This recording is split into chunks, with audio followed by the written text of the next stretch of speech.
The sound of the final buzzer means it's hangover time. So grab a drink and join your host, Alfonso Sydney, for a Miami Heat Beat post-game show.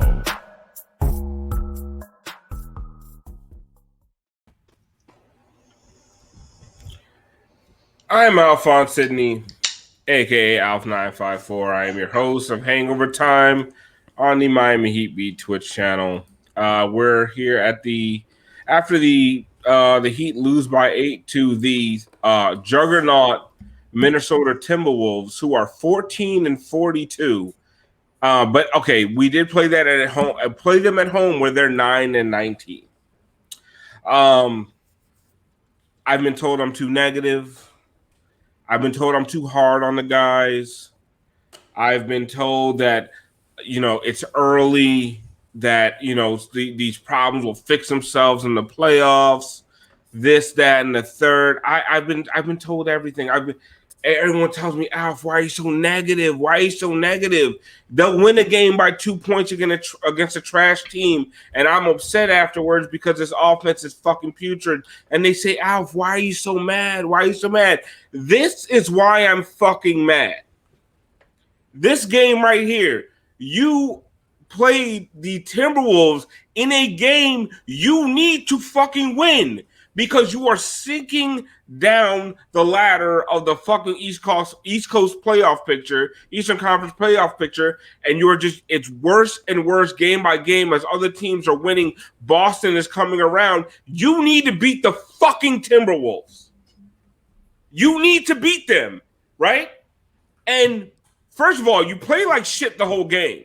And then you come into the fourth quarter with a 5-point lead somehow, some way, after playing like hot garbage. And you know what lineup you throw out there for me to watch?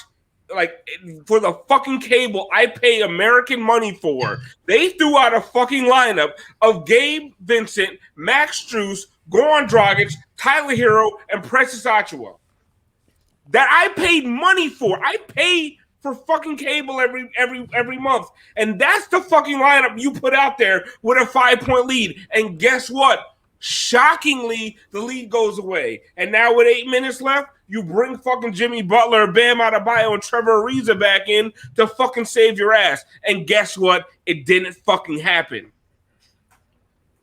This team has a ton of fucking issues, and we can sit here and sugarcoat shit and lie about shit and fucking pretend shit ain't happening. Oh, Tyler's a sophomore. Yeah. Shut the fuck up. I know Tyler's a sophomore, but they're counting on him.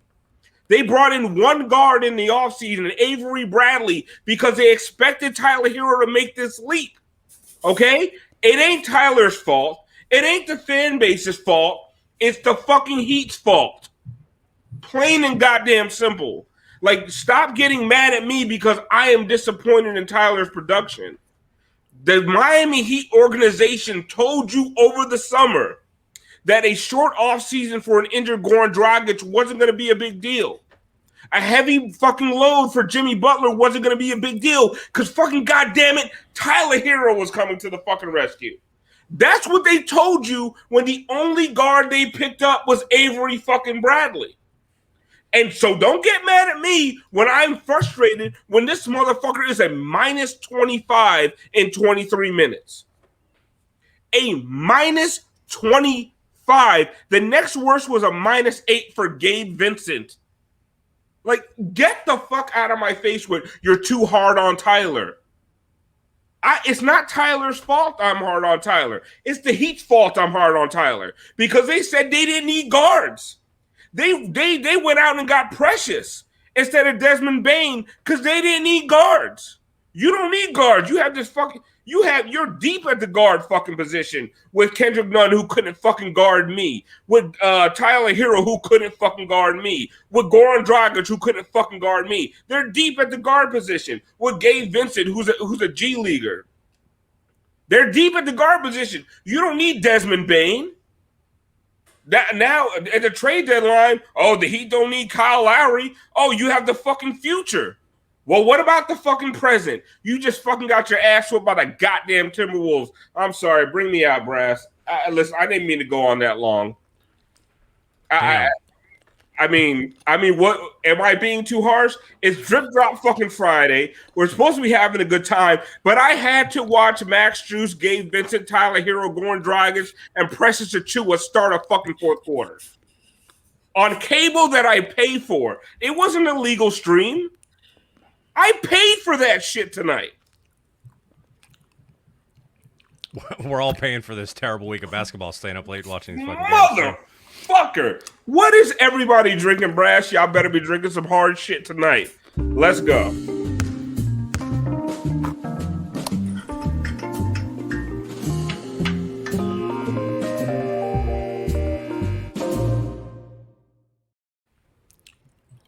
God damn it, man! I don't know if y'all think I'm being too harsh out here. I'm gonna get the YouTube fucking the YouTube comments saying Alf is too negative. Alf, you're being too negative. Oh, Tyler's 23. Shut the fuck up. Well, Tyler's 21. I don't give a fuck how old Tyler is. They're depending on him, and he's a minus 25. It's hard to do that shit. Only Precious Achua can get those kind of numbers. Anyway. Moose, what are you drinking tonight? Ladies and gentlemen, tonight I'm going to drink like my father and drink away the disappointment. I got to hit him one time with a drink. Drop! Let's go. By the way, me and Moose rocking the Drip Drop merch. I got one on. Oh, you got it? You got it? Yeah, I got it. Y'all want to hit up the Drip Drop merch, go to store.miamiheatbeat.com. I think that's the site. Should be. Close enough. Yeah. Go look it up. You'll find it. If you want this shit, you'll find it. Tiff, I'm drinking There we go. There you go. Crown Royal and ginger ale. Tiff, what are you drinking tonight? So I got my Tito's back. My fresh lime and lemon. But I also want to say, when I watch comedies, I like to eat. So tonight, I'm having dark chocolate covered almonds from Trader Joe's. There you go. This shit gets you through it every time. There you go. I might need to hit up some of that for the rest of this fucking season if Victor Oladipo don't come back. Brass, what are you drinking tonight? Please don't tell me you wasting no fucking energy on a drink tonight. I did. You should just be taking straight fucking shots of rubbing alcohol. I did the minimal amount of cocktailing tonight. I made an old fashioned because, again, as I said before, too many times this season, this was a good old fashioned ass whooping that we are too familiar with. Jack, what are you drinking tonight? I've got a couple things kind of double fisting it right now because we just got double fisted by the Minnesota Timberwolves. I've got a Shiner Bock here and I've got a Ranch Water here, so a little bit of a Texas two-step. Jack, you asshole. I love you, Jack.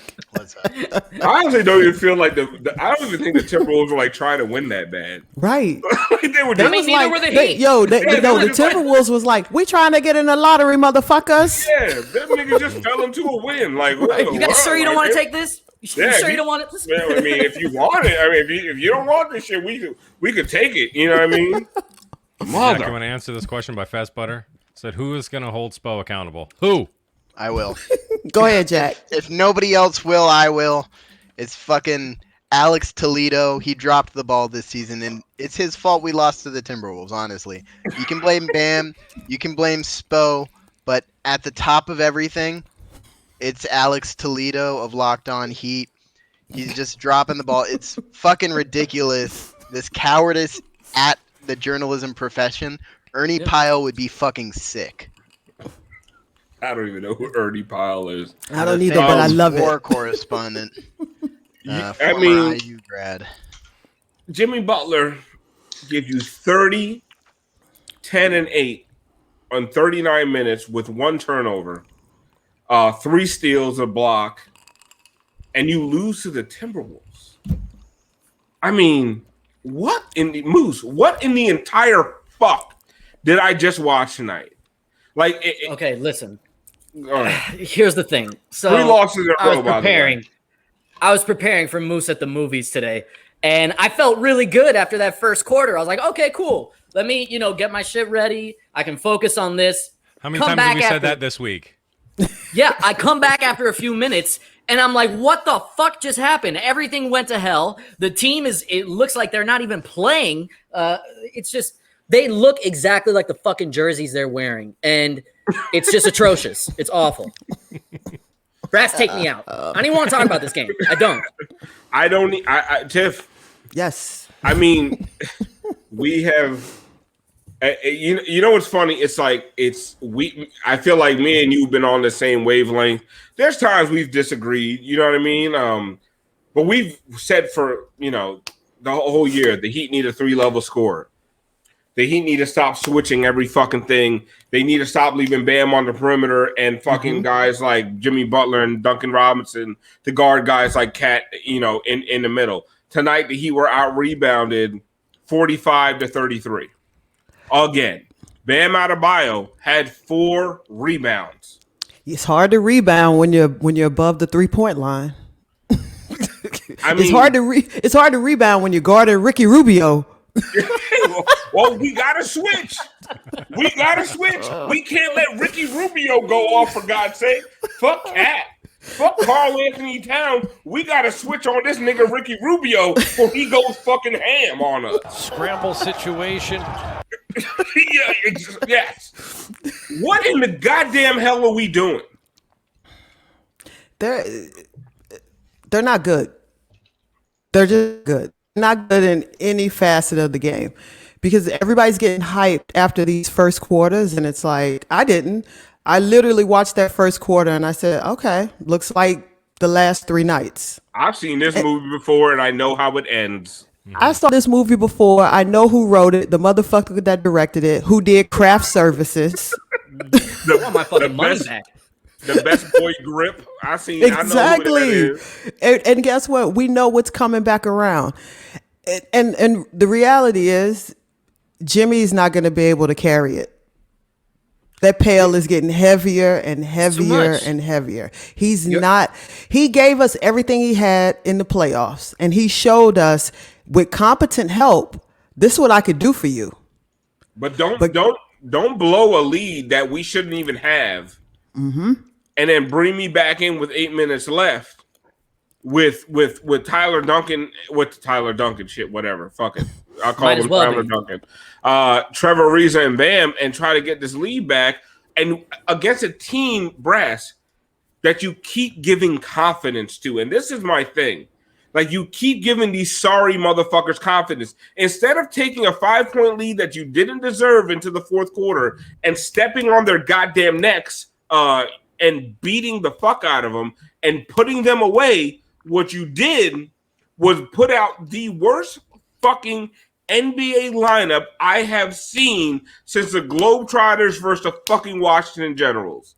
Like, that was a comically bad lineup to start the fourth, and you lost that 5-point lead. And now Jimmy, oh shit, with 8 minutes left, Jimmy come back and save us after we've given these sorry fuckers named Vanderbilt and all these stupid sumbitches. We gave them all the confidence in the world. Everyone thinks that, well, once games really start to matter and we get the playoffs, they'll be able to put their foot on the gas and they'll get back to it. They mattered 3 weeks ago. Yeah, I know. Once games start to matter. This team doesn't have it right now. And honestly, I won 5 Arizas. Yes. We squandered all-star caliber performance by Trevor Ariza tonight. Shameful. It just doesn't matter. I keep telling people, you can either play defense, you can try and play defense, or you just can't. So you got guards that can't defend. You got guards that just I don't understand the jumping in the air and passing the ball with no one to pass it to. I don't understand how we can't set a logical pick. That means you just stand still. You don't move your feet. You don't move your arms. You just stand there.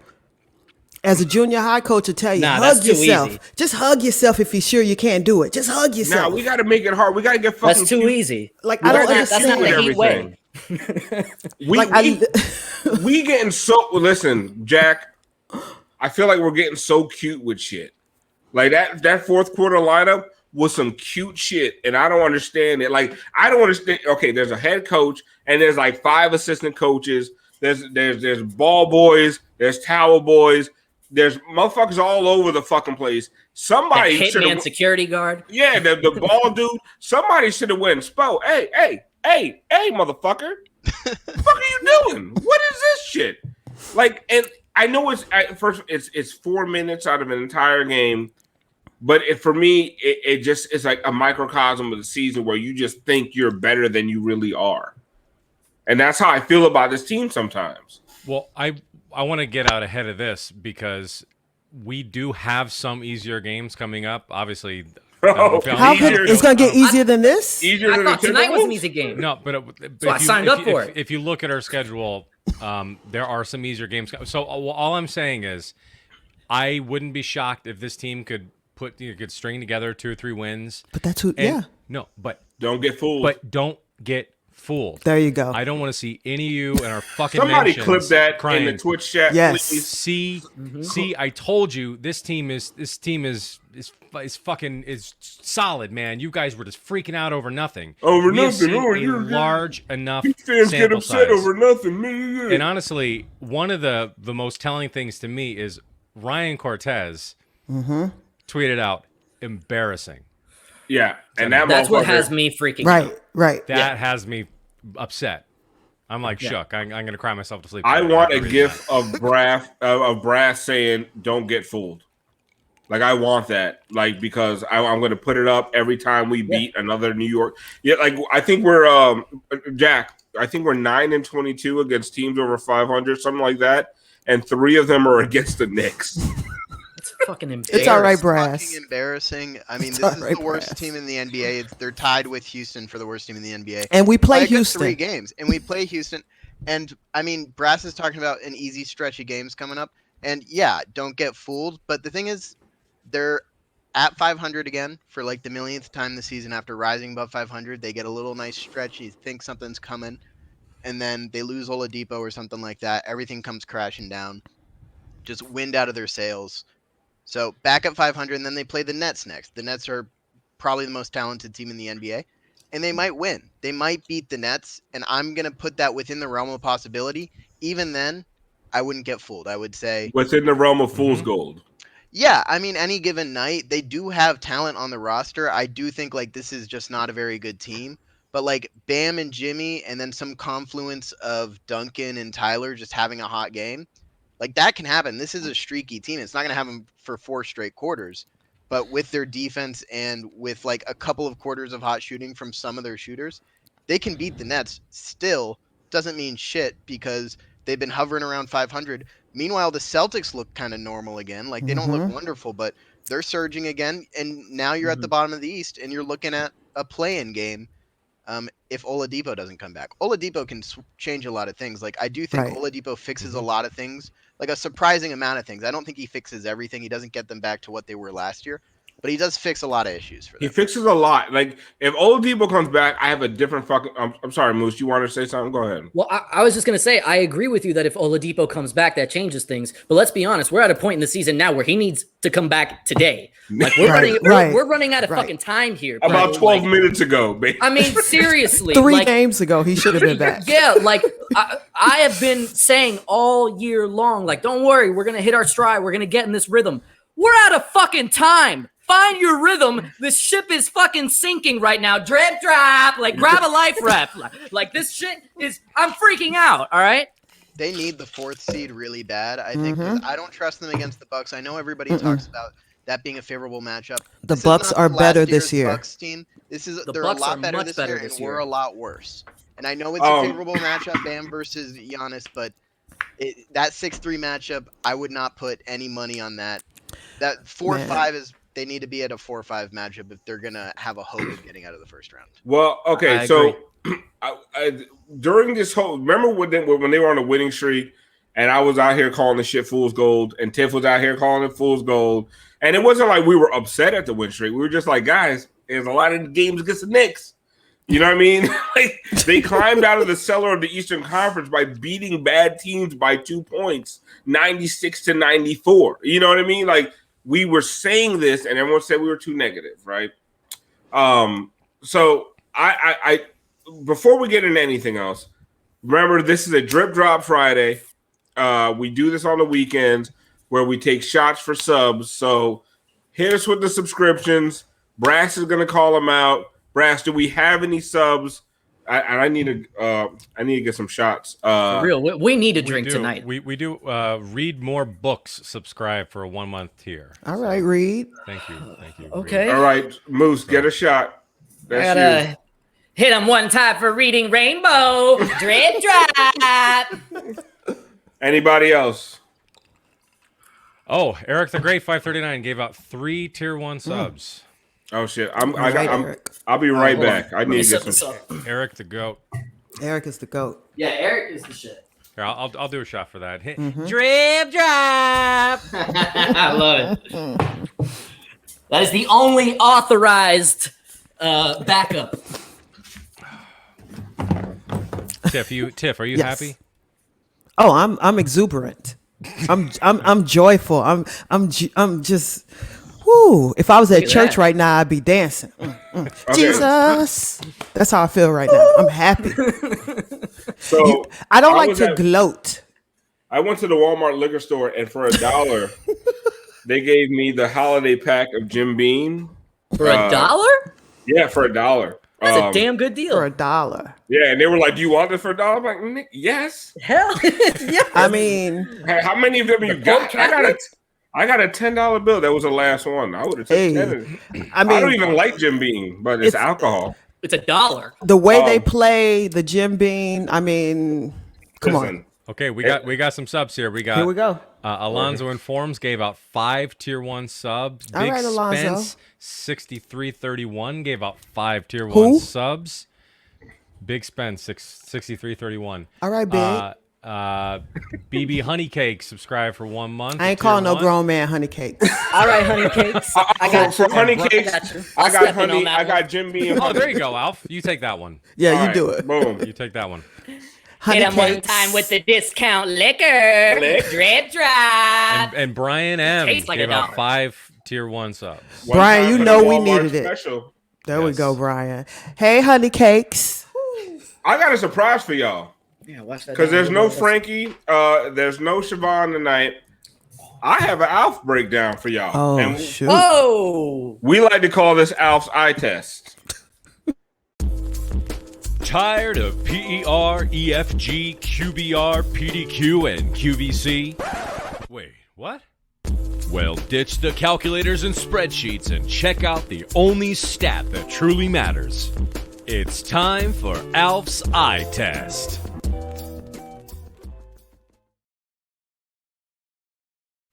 Because these shits are always delayed for me. Okay, you ready for this, Alf? All right, go ahead. Yeah, go ahead. All right, so this motherfucker, D'Angelo dribbling the ball up. Okay, stop. Go back. This is such a small thing. But tell me why the fuck we switched here. Someone explain this. Go ahead, play it, Brass. D'Angelo Russell, who, I mean, you got to scheme against him, right? Simple pick. And we switched, right? Why? They didn't even try to fight over it. They go back and show the lack of fight and just like No, you go ahead. You got it. Want You it? got it. Yeah, You okay, got you it. got Go it. ahead. there You was got it. no reason to switch. Teamwork. And then, okay, stop it right here, Brass. All right. So now Cat catches the ball and it's against Ariza. So now you switch and you're so panicked about Ariza against Cat that you go down and you first of all you start digging and then you go to the straight double team trap. So if you were that worried about Cat in the first Should've place, stayed with why him. the fuck did you switch off of him? So go ahead and play it. Let's see what happens. Okay, we're digging a little bit. Oh no! Panic!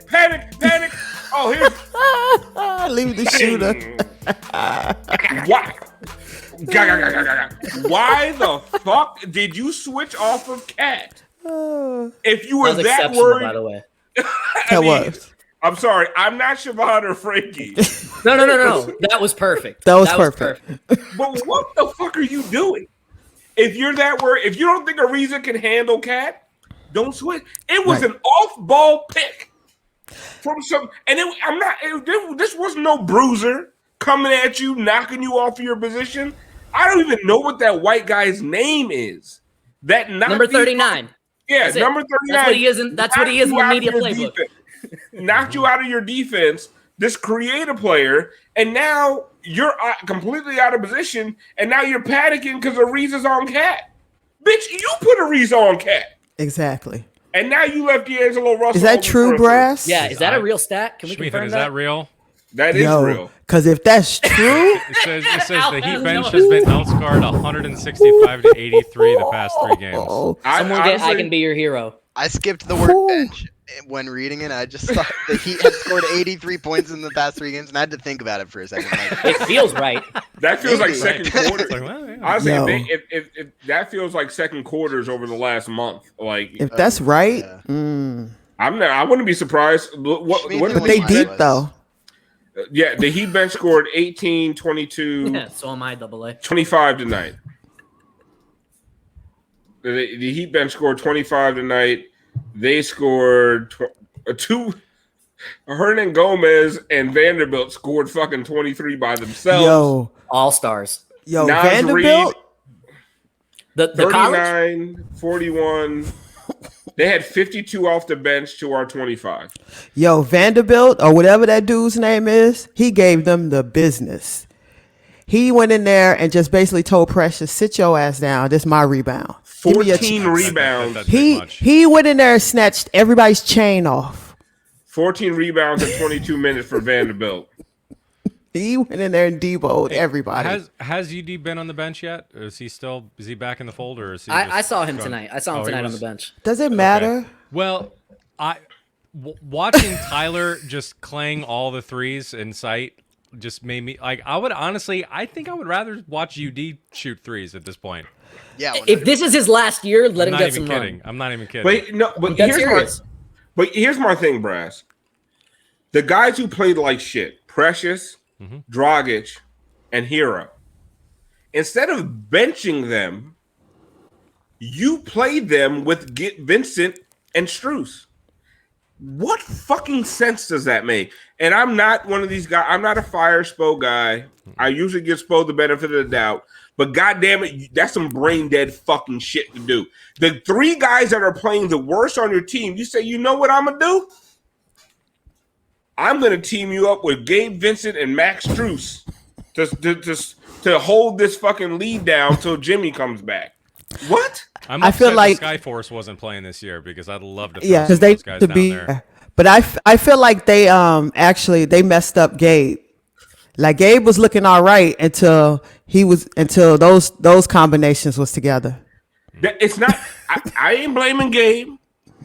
I ain't blaming none of them motherfuckers because it's not their fault that they can't play together. It's like, listen, you put the 5 of us on the court against the Timberwolves. Is it our fault we get run off the court? No, we ain't getting run off the court.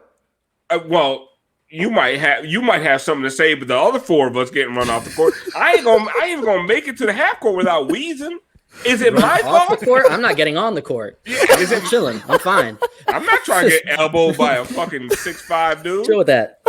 I watched the game, homie. All right. Is it our fault or is it fault of the motherfucker that put us in thinking we could hold the lead against the Timberwolves? Right. It's everybody's fault. Like, I'm just gonna keep it real. It's the coaching staff. It's the players. It's everybody. Because at some point, I mean, you there, so you must know how to do something. You can either rebound, you can shoot, you could play defense, you could box out, you could draw hard fouls. You should be able to do something. Do something. Hold on, more of this honey shit. I mean, come on. They there for a reason. So they got to know how to do something. So, yeah, Spo fucked up, but the players fucked up too. Like, if the 3 ain't falling, take a step in. It ain't. I will say. Go to the basket. How about you just drive to the fucking basket? Try and dunk it. All right. Remember when everyone used to dunk the ball? Why don't we see that anymore? I mean, they shot 40% from 3. The 3 wasn't a problem tonight. The 3 wasn't a problem. The problem was you ain't D nobody up. You ain't get no boards. But rebounding don't matter. Remember everybody told me that? Everyone said rebounding doesn't matter. They told me don't worry about rebounds. You don't need rebounds. You played some of the worst. No rebounds, no rings. Never forget that. The lack of Iguodala on the bench just caused some of the weirdest decisions. Somebody put in the chat that they played Strus at the 4, and now they weren't joking. No, he was at the 4 for a minute. For the beginning of the fourth quarter. When you lost your lead. And it's funny how, because Iggy's hurt. He's hurt. He's been laboring. But it's so funny how everybody was like, he old. He can't do this. He can't do that. Y'all miss his ass now. But the thing was always, Iggy can't be your solution night in and night out. And that's the whole thing. And so tonight, listen, I'm going to harp on that lineup to start the fourth for this one game. But this is just it's indicative of the entire fucking season. Yeah. It is a team that can't score, a team that's putrid offensively, a team that came into the season relying on guys like Iggy and Goran and putting the entire load on Jimmy's back, and then also saying we're going to get this huge leap from Tyler and Bam. That is a risky fucking gamble. And I will say they went into the trade deadline and they addressed the issues. And I feel a lot better when if and when Depot comes back. But this is the team that we have been complaining about since December, through winning streaks, through hot streaks, through when they climbed out of 7 games under 500. Tiff, they were getting on us. Yep. They were killing us. They were saying we're too negative, and we were like, this ain't it. But you know, this is the team. This is it. And then, but but Jack, if Vic comes back, I feel a lot better. Yeah, I mean, it's fucking ridiculous how easy a fix a lot of these things are, which is just they should have gotten a guard in the offseason that wasn't fucking Avery Bradley. Like somebody who could consistently play.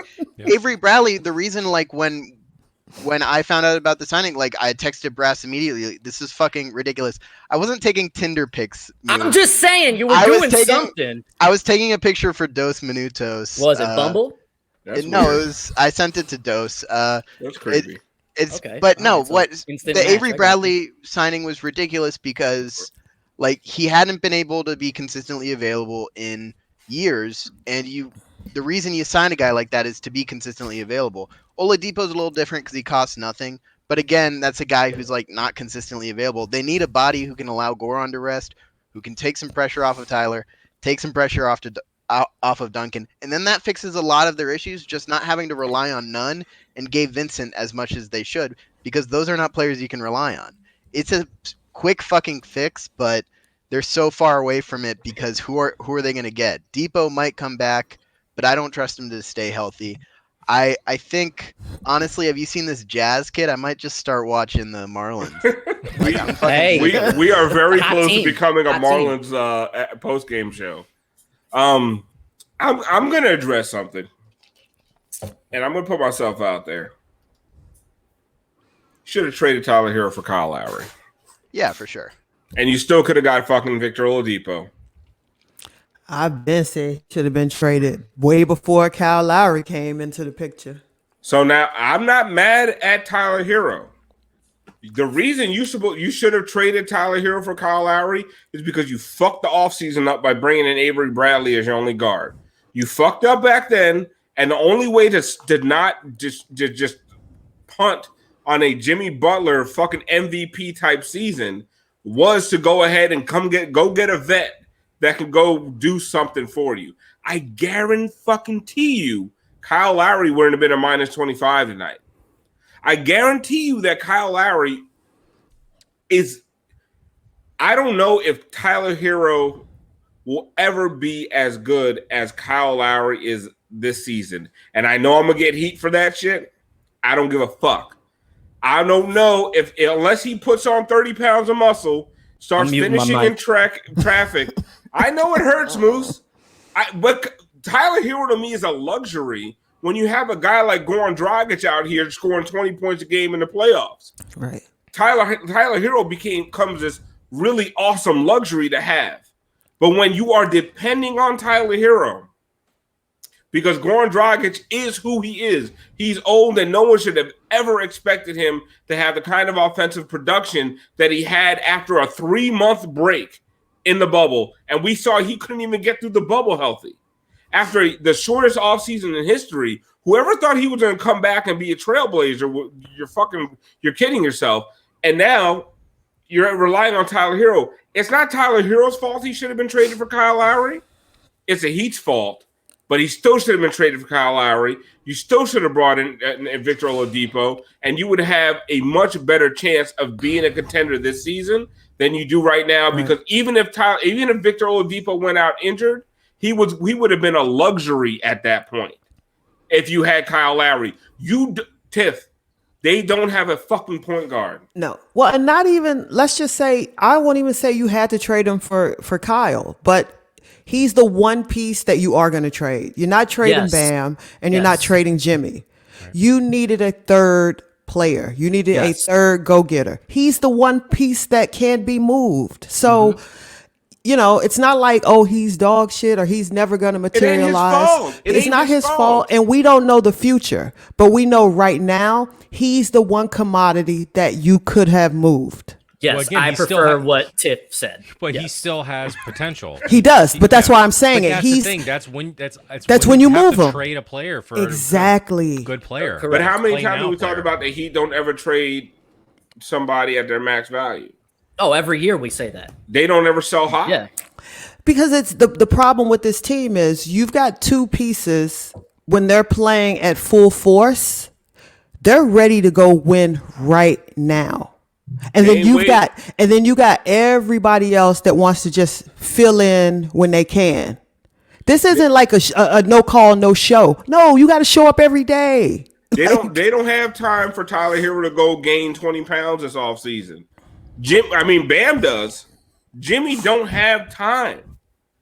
Like Jimmy's playing his ass off, and you surrounded him with a bunch of guys that you have to fucking play magic tricks to get them an open shot. You know what I'm saying? Listen, for all you people who argue with me that Kendrick Nunn is better than Victor Oladipo, get the fuck out of my mentions and never at me again. Like, you're dumb. Somebody said, he's a better defender than Victor is at this point.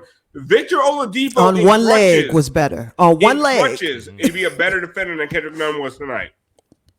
Like, I'm sorry, and like I said, it's not Tyler's fault. I'm not blaming Tyler. I'm blaming the Heat organization for not addressing this need. And the only way to address this need properly was to trade. And honestly, who trashed KO? Hold on. Hold up. Was that the right?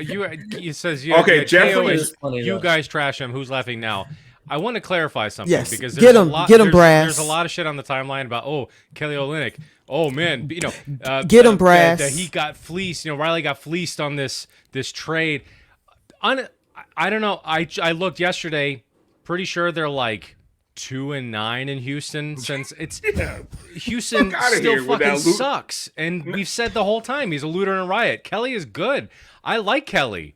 It would have been cool to keep Kelly, but you make that fucking trade every fucking time you get that fucking trade.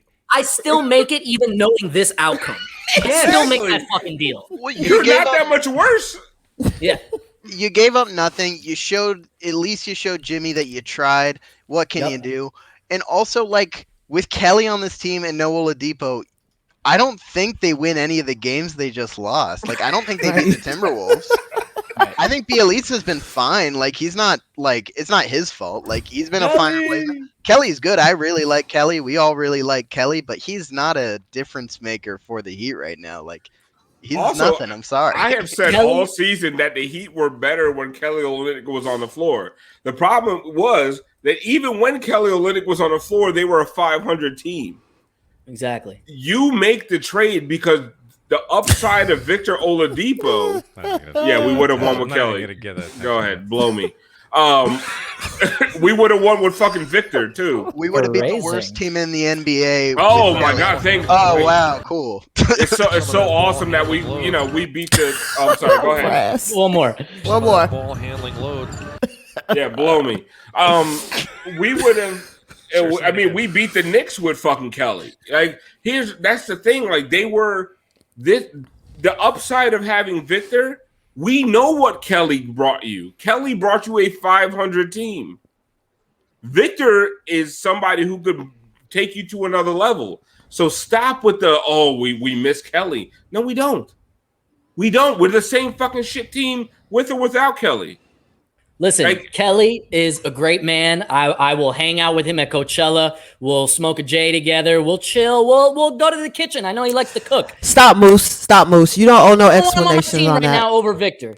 You don't owe any explanations to that. And I like Kelly. And I have been saying forever, everyone called me the plus minus Kelly guy, net rating, blah, blah, blah. Everyone made fun of me because I said they're better when Kelly's on the floor and he's their best option at power forward. I used to get shit on Twitter all the time over it.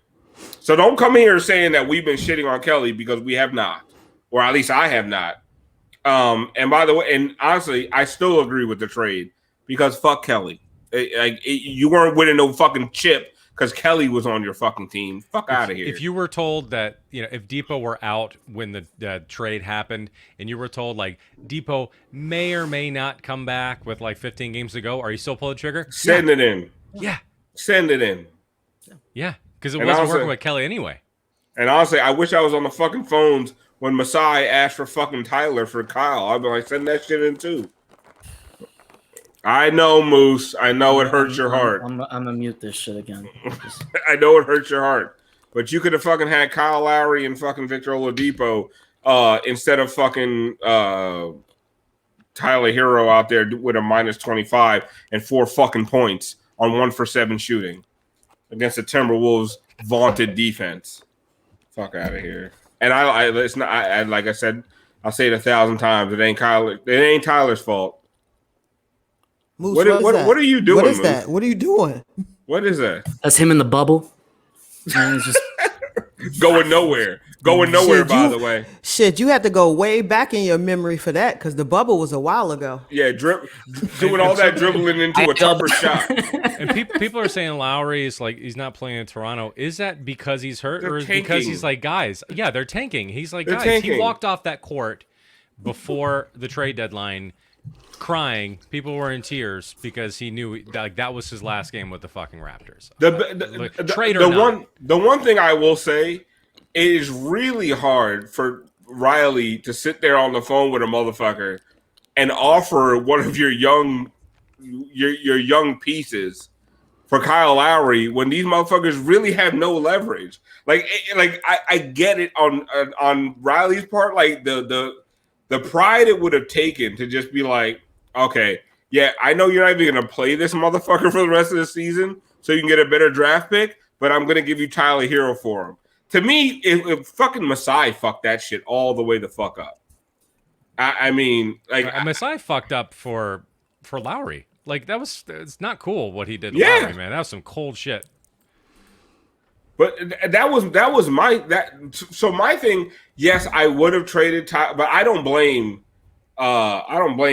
Riley for not doing it because like I would have been like, wait, are you serious, motherfucker? Like you won't trade me this nigga and you ain't even gonna play him? Like what are you doing? You know what I mean? Like do you want him to live in Toronto that bad? Nobody wants to live in Toronto that bad. It's cold as shit. So like basically Masai got nothing for Kyle Lowry, and then now he's not even playing him. Yeah, he overplayed his hand big time. Yeah, and honestly, I would have traded Tyler, but I think I can understand why the Heat did it. Like, bitch, you ain't gonna get one of our best young pieces and for a guy you're not even gonna play, to get a better draft pick. But anyway, because tonight was so fucking miserable, we need a pick me up. And whenever we need a pick me up, we go to Moose because Moose is look. He's always smiling. He's just a little ray of sunshine over there in his tiny apartment. Gotta hit him one time for some sunshine. There we are. Drip, drop. So we are gonna do our. Oh my god! What kind of Jim Beam did I just have? 99-cent Jim Beam. Oh my god! Is that apple? Oh, that was fucking gross. Don't ever drink. Unless it's they don't, it's they don't expired sponsor culture. Yeah, don't ever drink this one. Oh, that's fucking disgusting. Why would you want apple in the middle of your fucking liquor? Anyway, let's go to Moose. We'll take a sponsorship though. Unless, if you want to sponsor us, apple of Jim Beam. Puts hair on your balls. And then you shave them with Manscaped. There you go. But anyway, let's go to Moose at the Movies. One man, two desires. Drip drop and cinema.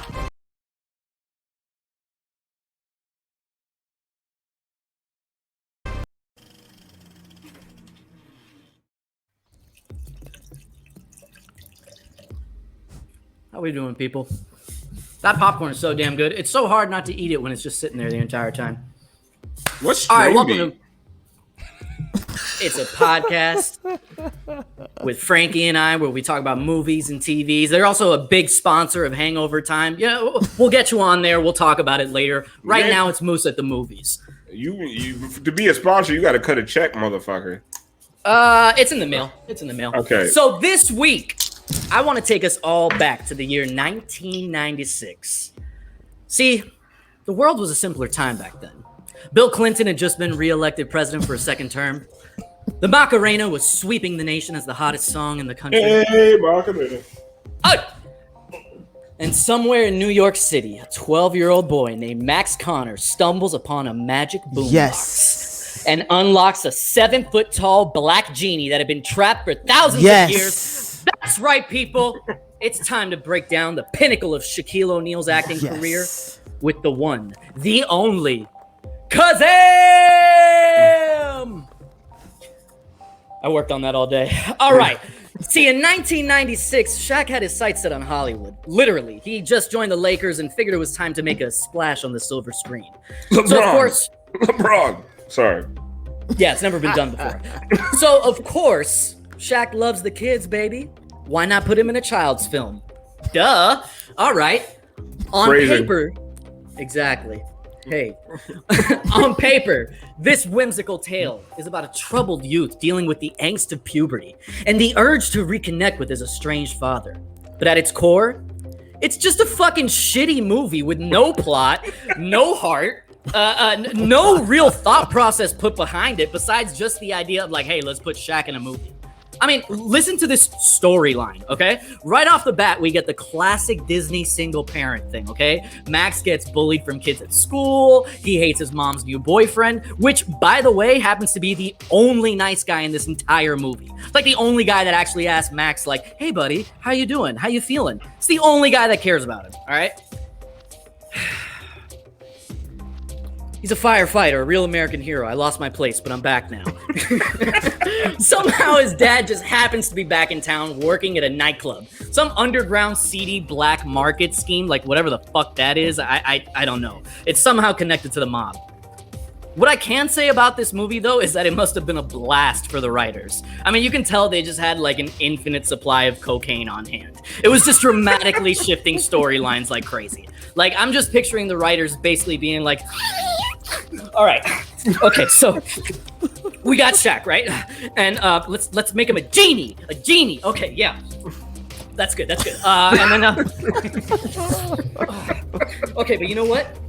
How about he's a genie for a 12-year-old kid, and he's a 7-foot-tall black man, and he's gonna be following him around everywhere, but nobody questions it. Yeah, that's fucking good. That's really, really good.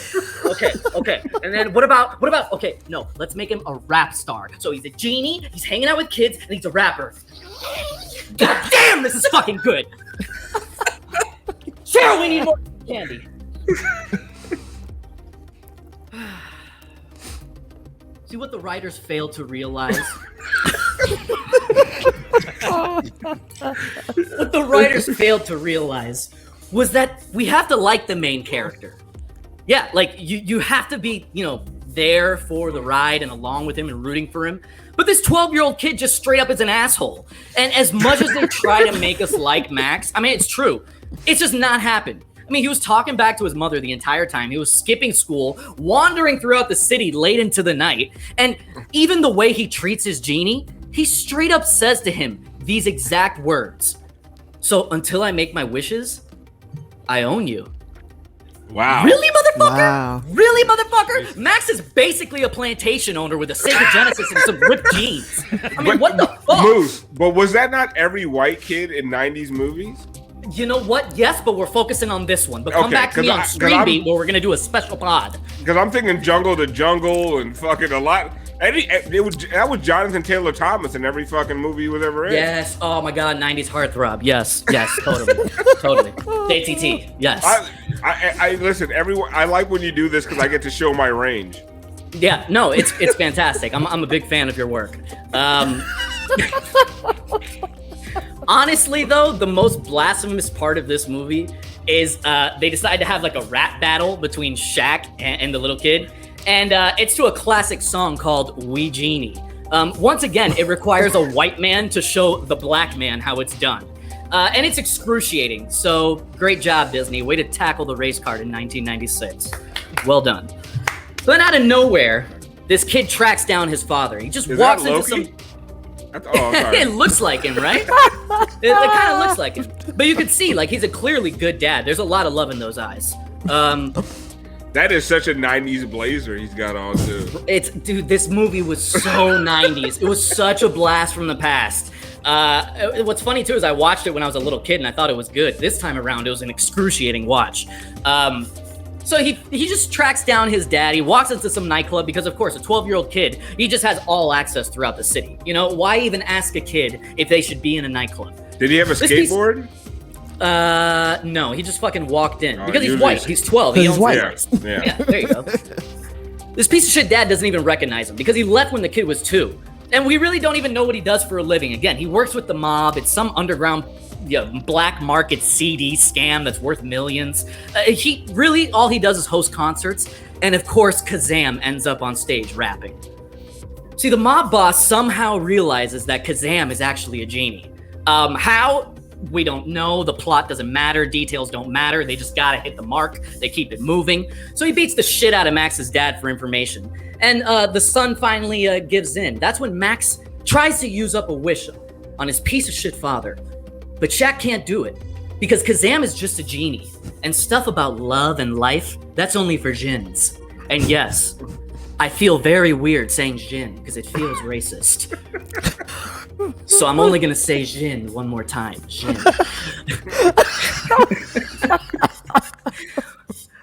Also, at this point, Kazaam has a record deal. That's another thing to mention. It's all over the place. And anyways, he can't do Max's bullshit wish. So while Kazaam is rapping with 90s rap royalty, Debrat, it was great. She looked fantastic. Hey,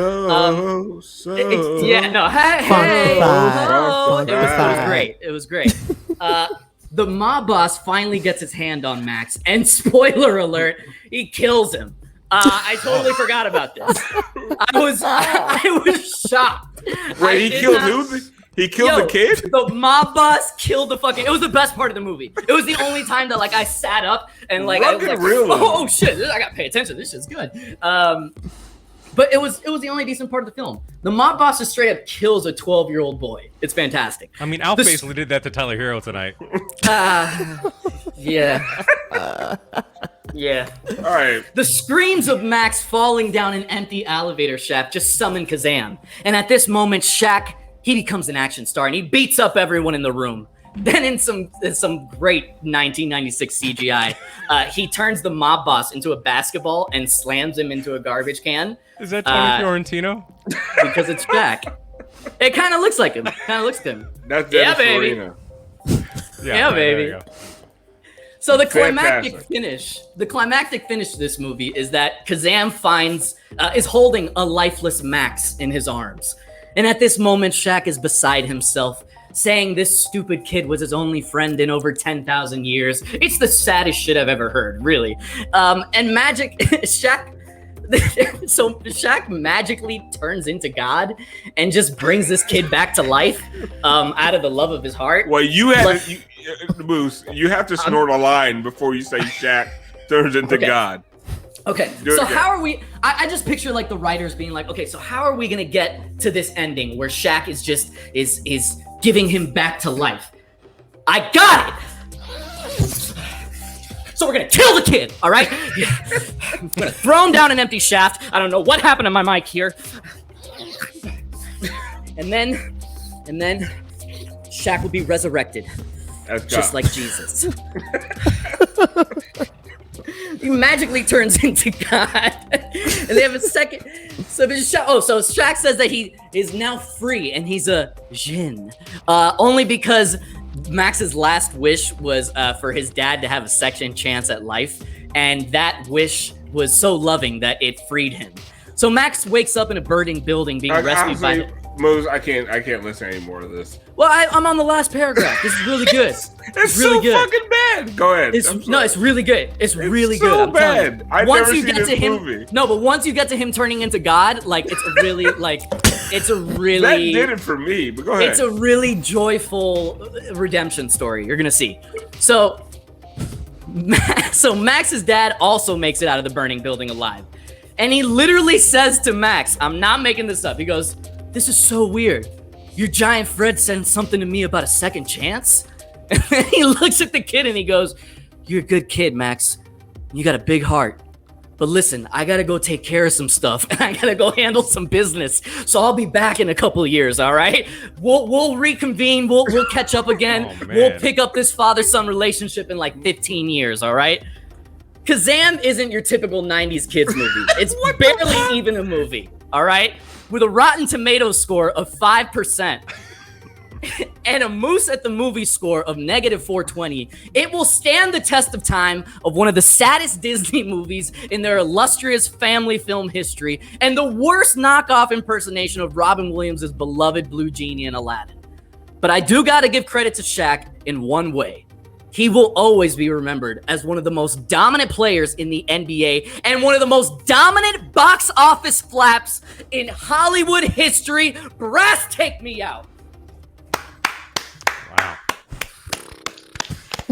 No, but like actually take him out. Like fucking kill this dude. I'm sick of this shit. Oh boy. Alf, Brass, you want to read that? Yeah. So from Jimmy postgame, Butler expressing frustration. I don't know what team is going to show up on any given night. Blames defensive issues in part on just being soft, scared of contact. He wants Bam to attack the rim more. He lets people off the hook. Play bully ball. Yikes. Guess he been reading my tweets. I think Bam just needs to become a djinn? Is that what I got from that? I legit looked the word up. I was like, can I say this? Yo, Jimmy's gonna show up to impress with stacks of shoes, and he's gonna walk in, and it's gonna be 4 janitors, and he's gonna say, "All right, we're gonna play against y'all." That's what's about to happen. Don't call Dwayne Dedman a janitor. I mean, why didn't he play tonight? I didn't. Wait a minute. First of all. Hold up. Sorry, Brass. Hold up. No, first of all, I said 4 janitors. I actually mean motherfuckers that wear the overalls. Oh, I thought you meant Dwayne Dedman because he does look like a janitor. Dwayne Dedman has 84 keys on his keychain. Oh, not again.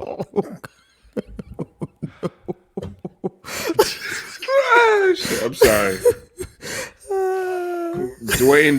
Dwayne Dedman's entire wardrobe consists of Dickies pants.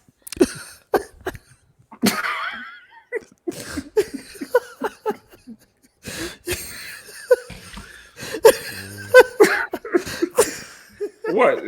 Nope. You guys, nothing from you guys. But no, that is a telling. Like, have you guys heard Jimmy talk like that?